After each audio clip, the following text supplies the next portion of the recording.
Hi guys, welcome to the channel and you can say welcome to the another unboxing video. So I ordered this DSK Studio straight short kurta for women and I order in small size and small size में ही मुझे receive हुआ। And बात करें printing की तो यहाँ पे आपको लीफ वाली पैटर्न मिल रही है, ब्लू एंड वाइट के कॉम्बिनेशन में ये शॉर्ट कुर्ती है एंड 3/4 स्लीव मिल रही है।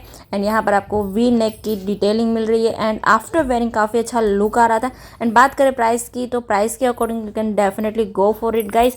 आई नो कि हल्की सी मुझे लूज़ हो रही थी बट इसको फिट करवाने के बाद काफ़ी अच्छा लुक आने वाला है। फिलहाल तो मैंने इसको कार्गो पैंट्स के साथ स्टाइल किए बट आप इसको कोई भी जीन्स के साथ पैर अप कर सकते हो। एंड यहाँ पर आप देख सकते हो स्लिट थोड़ी सी मुझे दिक्कत हो रही, थोड़ी मुझे ऊपर भी करवानी पड़ेगी। एंड बात करें फैब्रिक की तो रेन फैब्रिक मिलता है। तो like share and subscribe and see you for more videos.